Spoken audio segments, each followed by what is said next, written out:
What's up, everybody? Welcome to the latest episode of Games Up. I am your host, Cameron McCulloch-Keeble, and I'm joined here by the one and only Mr. Peter Clark. Hello again. And the other one and only, Mr. Lawrence Titley. It's a good... Now, you may be noticing, ladies and gentlemen, that this week the show is going to be a little bit shorter than usual. That is because we are not doing a news segment. We're recording this early. We are pre-recording, as they say in the business. And so if you didn't notice it, you'd be pretty inattentive. The thing you're listening to is going to be fairly shorter than an hour. So we are just going to get straight on to our topic of the week, which comes from Mr. Loz. Yes, right. After much discussion and discursive... I think this has taken us longer to record than most of the actual shows because we've been discussing your habits for the past an hour and a half. Yes. Anyway, the topic of the week. Yes. The topic would be and is what specifically makes an indie game. Yes. As in, Yeah. No, as in. Forget I said as. Well, here's the thing. An indie game is kind of like a style now. Like, in the way that Oscar movie is a style of Hollywood, indie game is kind of like... It's like indie rock. It kind of brings to mind, like, 8-bit, 2D side-scroll. Yep. Simulators. Voxels. Well, yeah. Kind of roguelike elements. You know, like, there's a kind of checklist of things that typically come under the name indie It's like game a giant when you indie think of game the stereotype. flowchart. Little heads and small children. Sorry, big heads and small children. Limbo. Limbo. And every other. Massive spiders. Massive yeah. Darkness.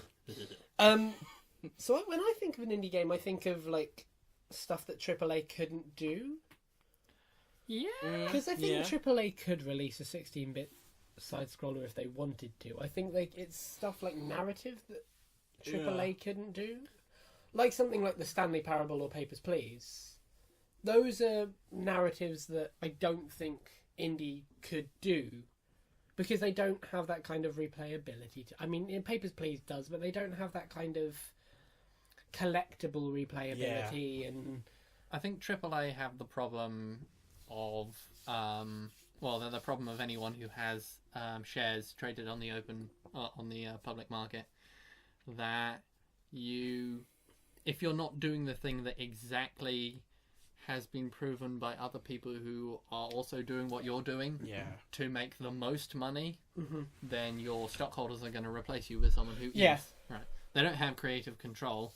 They are somewhat tied up. They're beholden to stakeholders. Yeah. It's the issue with business. Yeah. So and indies don't necessarily have that problem. No, They have to absolutely make more true. creative choices. Absolutely true. So, like, I think it's something that's driven artistically. Yep. Right. And is taking on something that a AAA game wouldn't necessarily. You would start to put that down as like the start of the skeleton of what we're saying. Yeah, an indie game I think is. so. Yeah. Right then, okay. And then I would flesh it out with an art style. Right. To me, the best indie games are ones that look distinctive, not because they look 16-bit and old style, but that look distinctive because of their use of like color or lighting and things. Okay.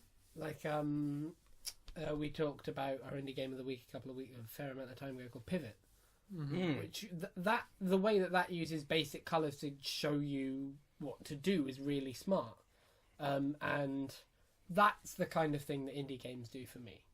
Like it's that kind of thing. I'd say I'd have a bit more of a loose. Well, my idea of a looser idea of what an indie game is. My idea of how the games is at the very core, you've got the AAA industry, and then outside there's the pale. Yeah. And how far away you are from the center of the pale would kind of determine. And what determines your distance is a number of things. It's stuff like publicity and public recognition, money, and well, to be honest, the particular style of your game.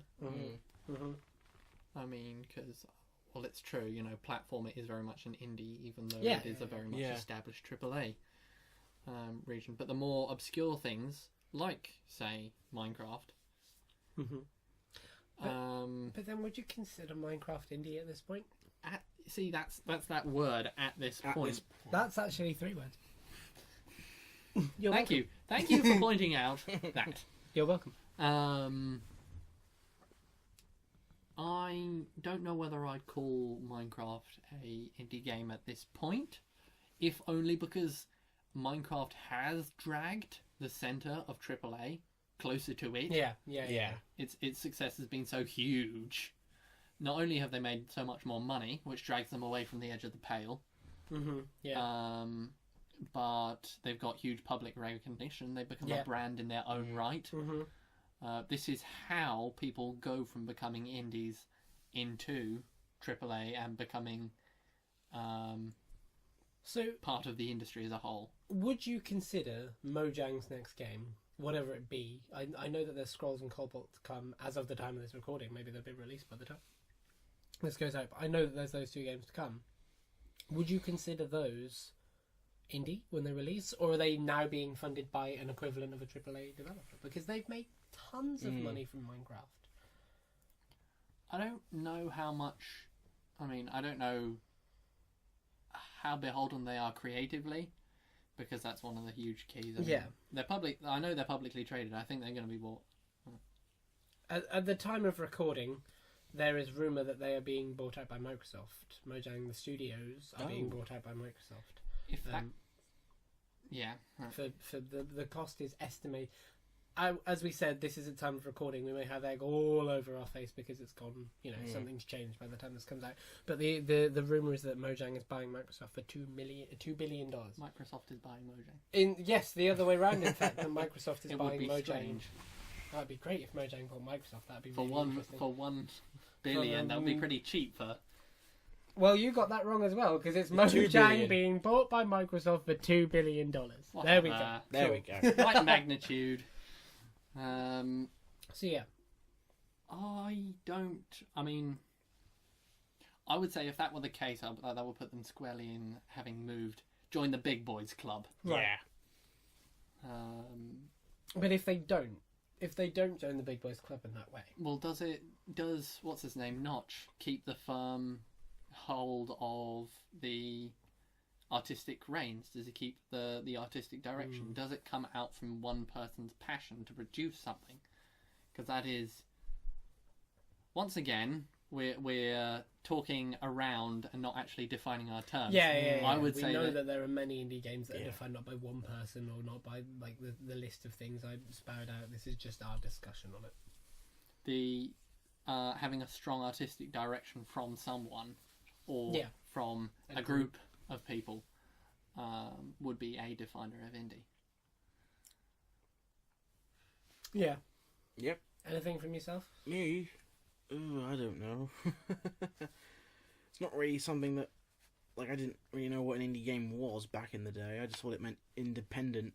Well, yeah, Like it does. they just do it on their own. Yeah, that's pretty much what it means. It's independent from AAA.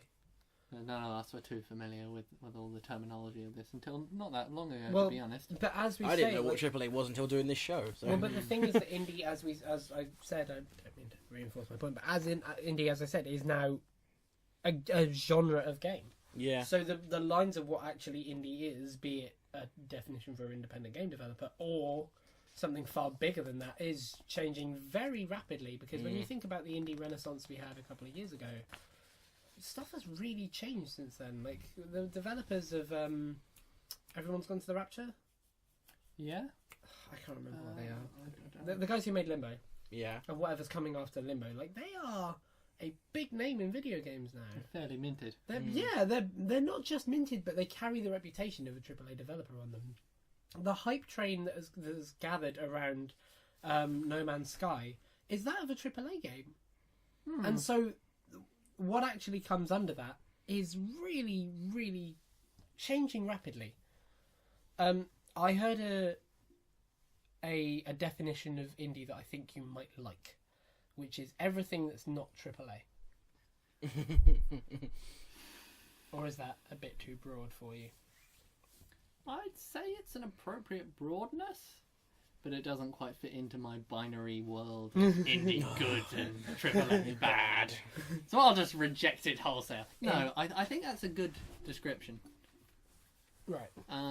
But at the same time, it doesn't help you with the things that have previously been indie. Yeah, Turn yeah, AAA. true. No. More than that, you've got the weird things that live down in these kind of nested burrow holes of subgenres of things that are only of specialist interest. Mm-hmm. Stuff like simulators. Yeah, Stuff like truck simulators Yeah, that the $1,000 DLCs Mm-hmm.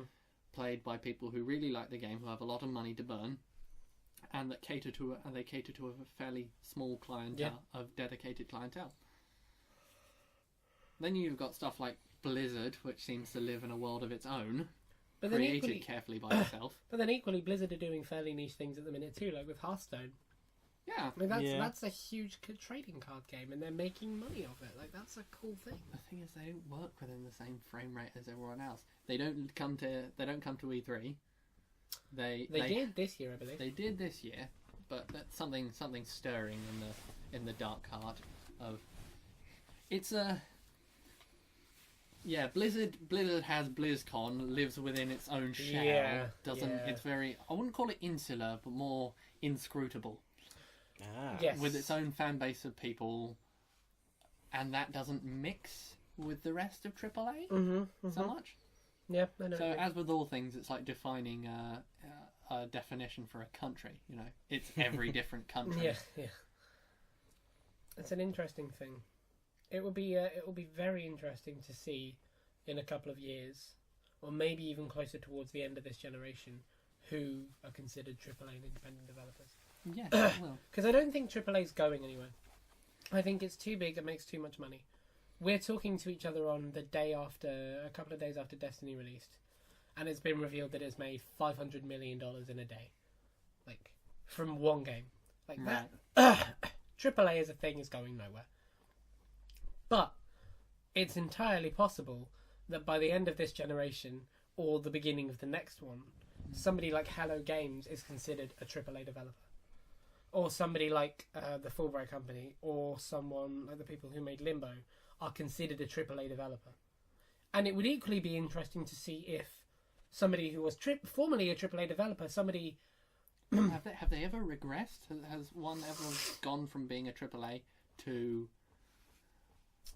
falling into? I can't think of any, but there might be some. I mean, the one how thing... AAA would you say Atari's remains of the day are? Well, the problem I'd say with Atari is that they own AAA names. Okay. That would be like if the Fulbright Company published a Tomb Raider. It might still be an independent game, but it wouldn't be an independent game. AAAs don't tend to let each other go down. If one is flagging, they tend to be bought up and parcel up. Usually because they're the best people to utilise the intellectual property. Well, the interesting thing is that a lot of indie developers right now have come from AAA companies. They've come from companies where they don't want to be just sort of... Well, yeah, but they don't typically want to be just sort of one of the many faces making one thing. So they've gone to a smaller situation where they have a lot more control over it. It will be really interesting to see if those same companies become something that's much larger but much more focused or much more artistic. A lot of them ones that have, as I say, jumped ship, tend to be the ones whose studios have always had a kind of personal bent around them. Yeah, I know what you mean. But maybe that's more because we only know those ones because they had a personal bent around them. We know their names. Yeah, Stuff true. like Molyneux, stuff like John Romero, Phil Fish, Major Nelson? No, is it? No, not Major Nelson. he's staying He's where he is. Well, he's not a video game developer in either sense. So. Well, I'm just trying to shut up. think of. Can't remember who he is. The one who makes everyone call him King or something. I don't know what you're talking about. I'll stop talking. Answers on the Not- postcard, viewers. King Notch. King Notch. Ah, that would be good. So then, ladies and gentlemen, that was the topic of the week. A good one, I think. Yep. Yeah. Good one. And now we move over to, as per usual, our indie game of the week. And Done our indie by game of the me. week- Done by yourself. And today it's Orcs Must Die. Strong words, fighting words, Peter. Orcs Must Die is done by Robot Entertainment, Okay. and it originally came out in 2012, Nice. and it is currently available on Steam for, I think, $12.99, Okay. and Xbox Live. Cool. And it's a, I would say, variant of the tower defense genre, as it Okay. were. Right. We get to the story of the game. The story of the game is that this magical land is being beset by rifts. And these are the rifts that enter the dead Terrible world, guitar riffs. in which the orcs are coming from. Okay. Your job, as a guy called the Apprentice, is to stop the orcs from getting into our world. Rather than With solving these these riffs. terrible riffs. Right. That's what the wizards do. You're just there to mop up. So you've got to The wizards build... are And you Okay. have to put the trap. Right, You no. have an assortment of varied and amusing traps, Right. like the big rock crushers, acid pits, freezing traps, Feedback removers. arrows coming out of the walls, Mm-hmm. launchers into catapults that launch them off bridges and things like that. Amps that connect to other amps. Yep, and stuff like that. I'm going to carry on But- milking and this that- until and its the nipples guitar drop jam. off. They could have. The game could have just left it at the traps. Okay. But you yourself have weapons. Okay. You have like various swords and crossbows, and also magical attacks. And it's just stage by stage, the orcs come, and you just get rid of them because orcs must die. So it's the Nice. traditional tower defense, kind of. So, kind of With a story. with a story, yes. This reminds me, I think, a little bit. It's less tower defensive than straight RTS, but this kind of reminds me of XCOM. Oh, Oh, yes? But then I've never played either, so I may Ah. well be drawing parallels where parallels don't exist. Hmm. Carry on. and you've got and the more orcs, the more experience you make, the more money, the more gold you will get to buy more traps and upgrade your traps. Like Gotta have traps. your ice trap could just freeze them for a couple of seconds, or it could freeze them and they'll just go poof, disintegrate, and then your acid trap could melt them alive and things like that, and your poison daggers in the walls, the poison lasts longer, and you get variant crossbows of magical arrows and things like that. 100 different shades of murder. Yeah, and there's also a sequel that they made called Orcs Must Die 2, Orcs where must die the story harder. between that is the final boss. The final boss of Orcs Must Die 1, the Queen of the Orcs, is mutinied upon by the orcs, Right. and now That's you not a fair game. the apprentice, have to work with her to Oh, right. again stop the orcs from coming. Nice. And again, there's Treachery more in traps, Orcville. but also the Queen offers more magic stuff. Mhm. She can put down magical traps. Right. Like she can make it rain hellfire. She can make ice spikes come out of the ground and zap them with her magic. This basically Stick. sounds like Plants vs. Zombies. Pretty With- much. With a Yeah. Plants vs. Yeah, that's a Zombies good. But there's more. bend. The plants can also combat them as well as just stand there and shoot. Okay. In terms of that. But yeah, very very good art styles. So More what's sort the of sequel called? Orcs Must Die 2. And when is it out? It's out now. Is that now? Yeah. On Steam. Steam? Since it's the sequel, I think it's a bit more expensive than Orcs Must Die 1, so I think it's about £20 now, probably. We'll have a look afterwards. Yeah, we'll have a Maybe look for purchase you. the game. Yeah. Ugh. But There you yeah, very good game, very enjoyable, good to pick up and play with a friend. If you've got stress relieving, going to go kill some orcs Or friends. or friends. Cool. But We yeah, all know what Cameron's going to do after this. Expect to hear from only one of us afterwards. All right then, ladies and gentlemen, I think we are done here for this week's episode. Thank you very much for tuning in to Games Up for our weekly discussional topic and things. I have been joined as ever by Mr. Peter Clark, you have indeed. by the other Mr. Lawrence Titley. There The are other two Mr. of us. Yes, there are two Misters here. Yeah. There are two Mr. Lawrence Titleys. Yes, and Yeah. I'm the host, the other Mr. Lawrence Titley, by night. I've been Cameron McCullough-Keeble, thank you very much. But for this week, the game's up.